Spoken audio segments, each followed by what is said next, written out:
Ever wondered if karma truly exists? Is it an unseen force that balances good and bad deeds, or is it just a figment of our imagination? Karma, an ancient concept, is often seen as a cosmic principle of cause and effect. Many believe that the energy you put out into the world, whether good or bad, will eventually return to you, like an echo bouncing back.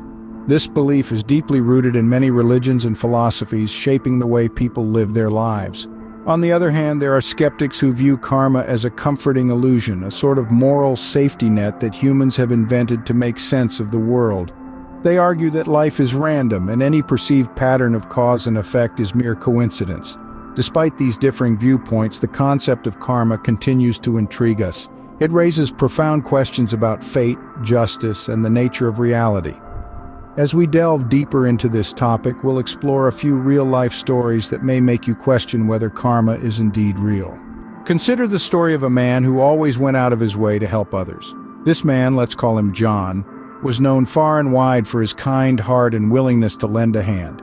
Whether it was helping a neighbor with a broken fence or volunteering at the local food bank, John was the embodiment of the phrase, "A friend in need is a friend indeed."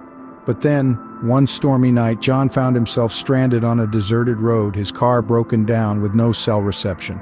As the rain poured down, he felt a sense of dread creeping in. He was alone, helpless, and in dire need of assistance.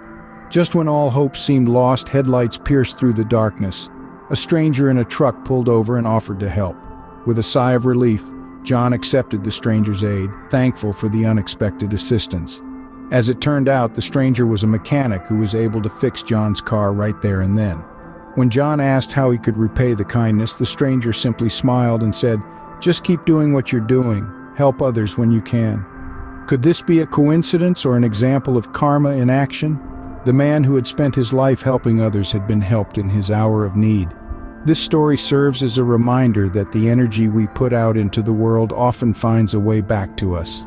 Now let's look at a contrasting story, a tale of betrayal. Once upon a time in a bustling city, there lived two close friends named Jack and Tom.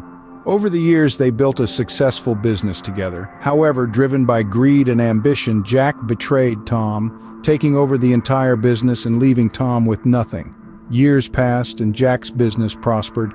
He felt no remorse for his actions, believing he had simply played the game of life better than Tom. But as the saying goes, what goes around comes around. Jack met a cunning business partner, Alex, who was even more ambitious than he was. They worked together and their business reached new heights. However, one day Jack woke up to find that Alex had taken over the entire business, leaving Jack with nothing. Just like Jack once did to Tom, Alex had betrayed him. Jack was left in shock, his world turned upside down. He remembered Tom, their friendship, and the betrayal. Could this be the universe's way of teaching him a lesson? Could this be karma catching up to him, a cosmic payback for the pain he had caused Tom?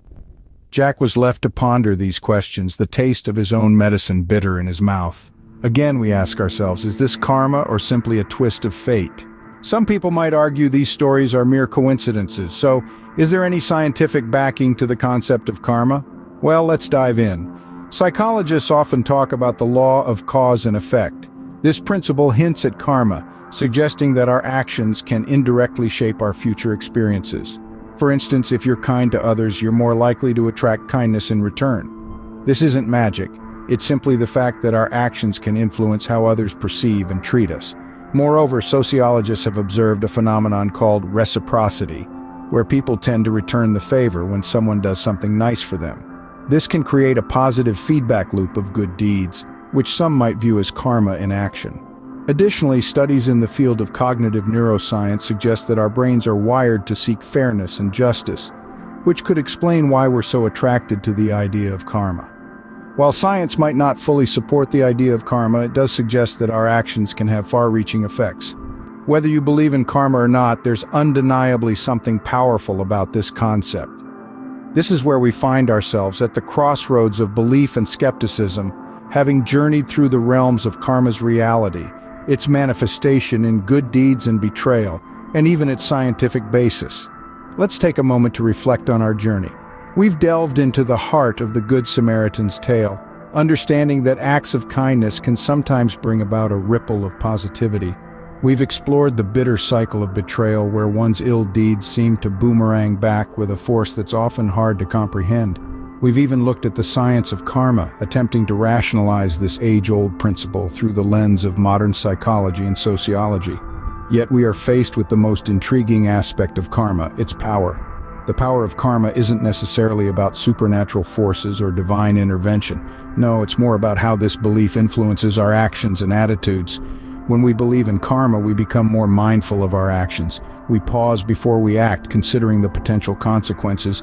We become more empathetic, striving to understand and respect the feelings of others. We aim to do good, not because we fear punishment, but because we genuinely want to contribute positively to the world around us. This change in our mindset, this shift towards empathy and mindfulness, that's where the true power of karma lies. It's not about fear of retribution or longing for rewards. It's about fostering a culture of kindness, where each one of us holds the power to create a positive impact. So does karma command us to be good? Or does it simply inspire us to choose the path of compassion and understanding? Perhaps it's a bit of both. But one thing is clear. Karma, in its essence, is a mirror reflecting our deeds, our intentions, our very selves. In the end, whether karma is real or not, what matters most is how we treat others. After all, we reap what we sow.